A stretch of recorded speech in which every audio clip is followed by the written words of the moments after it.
ইংল্যান্ডের প্রধানমন্ত্রী ছিলেন কি জেমস যেন ওনার নাম ভুলে গেছি, কি ক্যামেরন যেন ওনার নাম। এখন উনি বলতেছে যে আমি প্রধানমন্ত্রীর দায়িত্ব ছেড়ে দিতে চাই। আমাদের দেশে তো মানুষের পিটাইয়েও দায়িত্ব ছাড়ানো যায় না, হাজার হাজার মানুষের প্রাণহানি হয়ে যায়, এরপরেও ছাড়তে চায় না। আর সে বলতেছে যে আমি স্বেচ্ছায় দায়িত্ব ছেড়ে দিতে চাই। কেন? বলে প্রধানমন্ত্রী হিসাবে আমাকে যে অনারিয়াম দেওয়া হয়, যে সম্মানী দেওয়া হয়, ভাতা দেওয়া হয়, এই সম্মানিতে আমার ফ্যামিলি চলে না, পরিবার চলে না। আমি প্রধানমন্ত্রীর দায়িত্ব পালন করতে গিয়ে আমার ব্যবসা বাণিজ্যের দিকে নজর দিতে পারি না। এজন্য আমি প্রধানমন্ত্রীর দায়িত্ব ছেড়ে দিয়ে ব্যবসায় মনোনিবেশ করব, নাইলে আমার পরিবার চালানো কঠিন হয়ে যায়। এই খবরটা যেই দিন আমি পড়ছি তখনই আমার মনের মধ্যে এই কথাটা আসছে যে আরে বেটা, তুই কেমন দেশে জন্ম নিলি, প্রধানমন্ত্রী হয়ে তোর সংসার চলে না, তুই হিজরত করে বাংলাদেশে চলে আয়, তোর প্রধানমন্ত্রী হওয়া লাগবে না, তুই পিয়ন হ, 1000 কোটি টাকার মালিক হয়ে যাবে। ঠিক কিনা বলে? একটা দেশ কোথায় গেলে ওই দেশের প্রাইম মিনিস্টার নিজে বলে আমার পিয়ন 400 না 500 কোটি টাকার মালিক। চিন্তা করছেন? এটা তো জানা, আর যেগুলো অজানা। এজন্য আমাদের দেশে প্রধানমন্ত্রী, এমপি, মন্ত্রী এটা তো বহুত পরে, কোনো মতে যদি মেম্বার হইতে পারে, 5 বছর মেম্বার থাকলে ও গাছতলার বাড়ি 5 তলা হয়ে যায়। ঠিক কিনা বলেন? তা চিন্তা করে দেখেন, এই রকম উপার্জনের কোনো অথেন্টিক সোর্স নাই, কিন্তু আগে গাছতলায় শোয়া লাগতো রাতের বেলা, হঠাৎ করে 5 তলা বাড়ির মালিক হয়ে গেছে। এটাকে অর্থনৈতিক সমৃদ্ধি, উন্নতি বলা যায় না, এটা কিয়ামতের আলামত। ঠিক কিনা বলে? এজন্য নবীজি বললেন যে দেখবা নগ্নপদ বিশিষ্ট রাখালগুলো উঁচু উঁচু অট্টালিকা নির্মাণের প্রতিযোগিতা করবে। এই হাদিসে নবীজি এই দুইটা বলছে আর কি। তবে কিয়ামত কখন হবে এই ব্যাপারে আমি আরো একটা হাদিস সহিহ বুখারী থেকে আপনাদের খেদমতে পাঠ করেছি। এই হাদিসের মধ্যে নবীজি সাল্লাল্লাহু আলাইহি ওয়াসাল্লাম 6টি বিষয়ের কথা উল্লেখ করেছেন। কয়টা বিষয়? জবান খুইলা বলেন, আরো জোরে বলেন না কয়টা? নবীজি বলেন এই 6টি বিষয় হওয়ার আগ পর্যন্ত কিয়ামত হবে না। তার মানে এই 6টি বিষয় সংগঠিত না হওয়া পর্যন্ত কিয়ামত হবে না। কি সেই 6টা বিষয় আমরা জানবো, খেয়াল করব ইনশাআল্লাহ। 1 নম্বরে নবীজি সাল্লাল্লাহু আলাইহি ওয়াসাল্লাম বলেন, আবু হুরায়রা রাদিয়াল্লাহু তাআলা আনহু থেকে বর্ণিত, নবীজি সাল্লাল্লাহু আলাইহি ওয়াসাল্লাম বলেন, লা তাকুমুস সাআতু হাত্তা ইউকবাদাল ইলম। নবীজি সাল্লাল্লাহু আলাইহি ওয়াসাল্লাম বলেন, ততক্ষণ পর্যন্ত কিয়ামত হবে না যতক্ষণ না ইলম উঠিয়ে নেওয়া হবে। ইলম উঠিয়ে নেওয়ার আগ পর্যন্ত কিয়ামত হবে না। এটা কোন ইলম? নিশ্চয়ই এটা ঐশী জ্ঞান, ঐশী ইলম, কোরআন হাদিসের জ্ঞান, জাগতিক ইলম না। এটা মূলত কোরআন সুন্নাহ ভিত্তিক যে ইলম, এটা উঠিয়ে নেওয়ার আগ পর্যন্ত কিয়ামত হবে না। এখন আল্লাহ তাআলা এই ইলম কিভাবে উঠায় নেবেন? অনেকে আমরা এমনটা ভাবি যে রাতের বেলা ঘুমিয়ে থাকবো, সকাল বেলা উঠে দেখবো আমার বাড়ির তাকে, মসজিদের তাকে একটাও কোরআন নাই, হাদিস নাই, সব রাতের বেলা আকাশে উঠে গেছে। এমনটা না। আবার হয়তো চিন্তা করতে পারি রাতের বেলায় ঘুমিয়ে থাকলাম, ফজরের পরে কোরআন খুলে দেখলাম কোরআনের মধ্যে শুধু সাদা পাতা, কোনো লেখা নাই। এমনটাও হবে না। তাহলে ইলম কিভাবে উঠিয়ে নেওয়া হবে? নবীজি সাল্লাল্লাহু আলাইহি ওয়াসাল্লাম বুখারীর আর এক বর্ণনায় বলেন যে আল্লাহ তাআলা তার বান্দার অন্তর থেকে ইলম উঠায় নেন না। তবে কোন পদ্ধতিতে উঠায় নেন? ওয়ালাকিন ইয়াকবিদুল ইলমা বিকবজিল উলামা। বরং আল্লাহ তাআলা আলেমদের মৃত্যুর মাধ্যমে ইলমকে উঠায় নেয়। তার মানে কোরআন হাদিস যারা আমাদের আগের ছিলেন ওনারা যা বুঝতেন, এখনকার জামানার মানুষ এরকম বুঝে না। সময়ের পরিবর্তনের সাথে সাথে মানুষের মধ্যে ইলমের বুঝ কম হবে। এভাবে আস্তে আস্তে একটা সময় ইলম উঠে যাবে, ইলমের বুঝ মানুষের মধ্যে থাকবে না। নবীজি বলেন ওই সময় মানুষেরা জাহেলদেরকে ইমাম হিসাবে মানবে, তাদের কাছে ফতোয়া জিজ্ঞাসা করবে, ওই জাহেল ফতোয়া দিবে, সেও পথভ্রষ্ট হবে, তার অনুসারী যারা ওই জাহেল ইমাম তাদেরকেও পথভ্রষ্ট করবে। তাহলে ইলমের আমল এবং আলেমদের উঠে যাওয়ার মাধ্যমে ইলম উঠে যাবে। জামানাটা অনেকটা ক্ষেত্রে এরকম চলতেছে। রাসূল আকরাম সাল্লাল্লাহু আলাইহি ওয়াসাল্লাম আর হাদিসের মধ্যে বলেন, হযরত আলী রাদিয়াল্লাহু তাআলা আনহু থেকে বর্ণিত, নবীজি সাল্লাল্লাহু আলাইহি ওয়াসাল্লাম বলেন, ইউশিকু আইয়াতিয়া আলান নাসি জামান লা ইয়াবকা মিনাল ইসলাম ইল্লা ইসমুহু ওয়া লা ইয়াবকা মিনাল কুরআন ইল্লা রাসমুহু। আল্লাহর নবী সাল্লাল্লাহু আলাইহি ওয়াসাল্লাম বলেন, অচিরেই এমন এক জামানা আসবে, এমন এক সময় আসবে, লা ইয়াবকা মিনাল ইসলাম ইল্লা ইসমুহু, ইসলাম শুধু নামে মাত্র বাকি থাকবে, ইসলাম আনুষ্ঠানিকতার মধ্যে সীমাবদ্ধ থাকবে, বাস্তবিক অর্থে মানুষের মধ্যে ইসলাম থাকবে না। ইসলাম হলো আমাদের জীবন ব্যবস্থা, আল্লাহ তাআলার কাছে মনোনীত জীবন ব্যবস্থা হলো ইসলাম। আল্লাহ তাআলাও বলেন, ইন্নাদ-দীনা ইনদাল্লাহিল ইসলাম। আর ইসলাম এমন এক জীবন ব্যবস্থা যেটা অপূর্ণাঙ্গ নয়, পরিপূর্ণ এক জীবন ব্যবস্থা।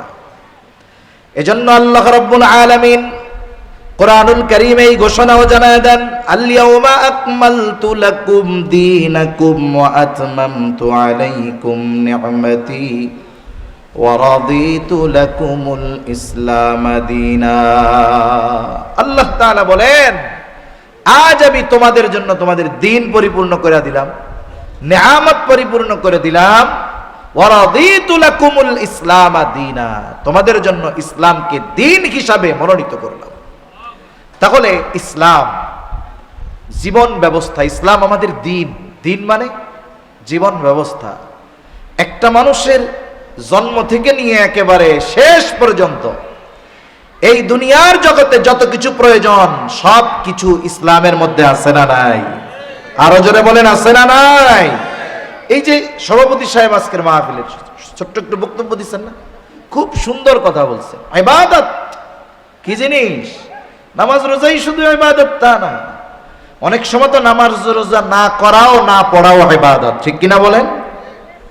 যেই দিনগুলোতে রোজা রাখা হারাম, ওই সময় যদি কেউ বুজুর্গি দেখাইয়া রোজা রাখে, সওয়াব হইব? সওয়াব হবে না, উল্টা গুনাহ হবে। ইবাদত হলো গোটা হায়াতে আল্লাহ এবং রাসূলের যেই নির্দেশনা, এই নির্দেশনা অনুযায়ী জীবন পরিচালনা করা। সেটা করণীয় হতে পারে, বর্জনীয় হতে পারে। ইসলাম আমাদের ব্যক্তিগত জীবন থেকে নিয়ে রাষ্ট্রীয় জীবন পর্যন্ত আছে। এখন আমি আপনি নিজে নিজে মাঝে মধ্যে একটু যাচাই বাছাই করব, রাষ্ট্রীয় পর্যায়ে বাদ দিলাম, আমার নিজের মধ্যে ইসলাম কতটুকু আছে।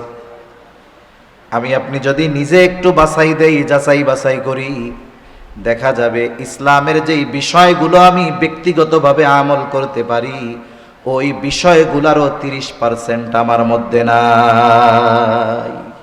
তাহলে ইসলামকে আমরা আনুষ্ঠানিকতা বানায় ফেলছি। এই জন্য 5 ওয়াক্ত নামাজে মুসল্লি কম হলেও জুমার দিন মুসল্লি ভরপুর।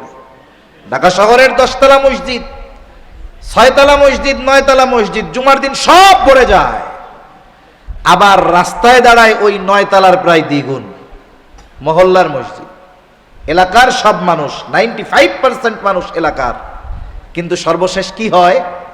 বলে ওই মহল্লায়, ওই 9 তলা মসজিদে, 6 তলা মসজিদে, 7 তলা মসজিদে জুমার সময় মসজিদ পরিপূর্ণ হয়ে মসজিদের বাহিরে আরো 2 মসজিদের সমপরিমাণ লোক ছিল। জুমার দিন আসরের নামাজে ওই 6 তলা মসজিদের 6 তলা বহুদূর 6 কাতারও ভরে না আসরের সময়, ঠিক কিনা বলেন? তাহলে কি বোঝা গেল? ইহুদি খ্রিস্টানরা ইবাদতের জন্য শনি রবিবার নিছে, আর আমরা মুসলমান শুক্রবারকে আমাদের ইবাদতের জন্য আনুষ্ঠানিক দিন হিসাবে বানায় ফেলেছি। সেজন্য ইসলামের মধ্যে শুধু আমরা কিছু লৌকিকতা, আনুষ্ঠানিকতাকে বাকি রাখছি। বাস্তবিক ইসলাম না আমার ব্যক্তিগত জীবনে আছে, না আমার পারিবারিক জীবনে আছে, না আমার অর্থনৈতিক জীবনে আছে, না আমার সামাজিক জীবনে আছে, না রাষ্ট্রীয় জীবনে আছে। ঠিক কিনা বলেন? যতটুকু আছে ইসলাম, মানুষ যতটুকু আছে এটুকু ধ্বংস করে দেওয়ার পায় তারা ইসলাম বিদ্বেষীরা একের পর এক চালিয়ে যাচ্ছে। ঠিক কিনা বলেন? এই জন্য আমাদের সতর্ক থাকতে হবে। এক কথা থেকে অনেক দূরে চলে যাচ্ছি। নবীজি বললেন, এমন এক জামানা আসবে যখন ইসলাম নামে মাত্র থাকবে, ওয়ালা ইয়াবকা মিনাল কুরআন ইল্লা রাসমুহু। নবীজি সাল্লাল্লাহু আলাইহি ওয়াসাল্লাম বলেন, কোরআন শুধুমাত্র লেখায় থাকবে। এই কোরআনকে মানুষ ফজিলতের কিতাব শুধু মনে করবে। এজন্য মানুষ মারা গেলে তাকের থেকে নামায়া মরা মানুষের পাশে পড়বে, মানুষ পড়বে, তিলাওয়াত করবে, ফজিলত স্বীকার করার কোনো সুযোগ নাই। তবে যারা তিলাওয়াত করে এদেরকেই যদি কোরআনের হুকুম আহকাম মেনে চলার কথা বলা হয়, তাহলে ওই মানুষগুলাই আমার আপনার দুশমনে পরিণত হয়ে যায়। এজন্য এই কোরআন শুধু পড়ার জন্য না, এই কোরআন ব্যক্তিগত জীবন থেকে রাষ্ট্রীয় জীবন পর্যন্ত বাস্তবায়ন করার জন্য আল্লাহ কোরআন পাঠিয়েছে। ঠিক কিনা বলেন? ওই দৃষ্টিকোণ থেকে কোরআন লেখায় আছে, আমলে আছে। জোরে বলেন। এটাই নবীজি বলছে, লেখায় থাকবে কিন্তু বাস্তবতায় থাকবে না। তাহলে বলতেছিলাম, কিয়ামতের আগে আল্লাহ তাআলা ইলম উঠায় নিয়ে যাবেন। ইলম কিভাবে উঠায় নেন? বলে আলেমদের উঠায় নিয়ে যাওয়ার মাধ্যমে আল্লাহ ইলম উঠায় নেয়। তার মানে বোঝা গেল, ইলমের হেফাজত যত আমরা করতে পারবো, কিয়ামত তত দূরে সরবে, জুড়ে থাকবে। ইলমের হেফাজত যদি আমরা না করতে পারি, তাহলে কিয়ামত অতি দ্রুত সংগঠিত হয়ে যাবে। এই ইলমের হেফাজত করার জায়গা হলো এই ধরনের মাদ্রাসা। যদিও এটা ইসলামিক স্কুল, যেহেতু ইসলামী সিলেবাসের আলোকে সাজানো, সাথে সাথে হিফজখানা আছে এখানে। এরকম একটা জায়গায় হিফজখানা, 100-র উপরে ছাত্র, এদের মাধ্যমেই ইলমের হেফাজত হইতেছে। এরাই এক সময় এখান থেকে গিয়ে আলেম হবে, এরাই এক সময় এই ইলমের ধারক বাহক হবে। আর এদের টিকে থাকার মাধ্যমে আল্লাহ তাআলা এই দুনিয়া টিকায় রাখবে। এজন্য বলা হয়, মাউতুল আলেম কা মাউতিল আলাম। একজন আলেমের মৃত্যু হলো পৃথিবীর মৃত্যুর মতো। একজন আলেমের দাম এরকম। এজন্য এই মাদ্রাসাগুলোর দিকে আমরা নজর রাখবো। ঠিক কিনা বলেন? নিজের সন্তানদেরকেও দ্বীনি শিক্ষায় শিক্ষিত করব। কারণ আগামী সময় এমন আসতেছে যে সন্তানদের লাইনে রাখা দ্বীন শিক্ষা ব্যতীত এটা সম্ভব হবে না। এজন্য আমাদের সব দরকার, ডাক্তার, ইঞ্জিনিয়ার, উকিল, ব্যারিস্টার সব দরকার। তবে সাথে দিনদার ডাক্তার দরকার, দিনদার ইঞ্জিনিয়ার দরকার, দিনদার ব্যারিস্টার দরকার। না হলে কি হবে? আপনি সুস্থ মানুষ ডাক্তার নামক কিছু ডাকাতের কাছে যাবেন, একেবারে পার্সেন্টেজের লোভে, কমিশন খাওয়ার লোভে আপনারে 30,000 টাকা টেস্ট ধরায় দিবে। ঠিক কিনা? কিছু হয় নাই, পেট কাইটা বলবে আপনার অ্যাপেন্ডিসাইট করছি, 2 লাখ টাকা বিল দেন। এই ধরনের ডাকাত মার্কা ডাক্তার আমরা চাই না। এজন্য এই প্রতিষ্ঠানগুলো দরকার। তাহলে নবীজি সাল্লাল্লাহু আলাইহি ওয়াসাল্লাম 1 নম্বর বলেন, ততক্ষণ কিয়ামত সংগঠিত হবে না যতক্ষণ না ইলম উঠায় নেওয়া হবে। তার মানে কিয়ামতের আগে আল্লাহ তাআলা ইলম উঠায় নেবেন কেমনে? বলে আলেমদের উঠিয়ে নিয়ে যাওয়ার মাধ্যমে। 2 নম্বর নবীজি সাল্লাল্লাহু আলাইহি ওয়াসাল্লাম বলেন, ওয়া তাকসুরুজ জালাজিলু। কিয়ামতের আগে জালজালা তথা ভূমিকম্প বেড়ে যাবে। ভূতাত্ত্বিকরা আমাদেরকে যেই কথা বলে যে প্লেটের নড়াচড়ার কারণে, কারণ পৃথিবী এটা একটা প্লেটের উপরে আছে, ওর নিচে তরল পদার্থগুলো আছে, ওগুলার নড়াচড়ার কারণে অনেক সময় নড়াচড়া হয়। যখন নড়াচড়া হয়, সামান্য একটু পৃথিবীর জমিনও যদি কোথাও নড়াচড়া হয়, ওর দ্বারা ভূমিকম্পন সৃষ্টি হয়। পৃথিবীতে প্রতিনিয়ত ভূমিকম্প হতে থাকে, তবে সেগুলো মৃদু, টের পাওয়া যায় না। কিন্তু মাঝে মধ্যে যখন বড় মাত্রার ভূমিকম্প হয়, 6, 7, 8 মাত্রার ভূমিকম্প যেখানে হয়, ওই সব এলাকা মোটামুটি তছনছ হয়ে যায়।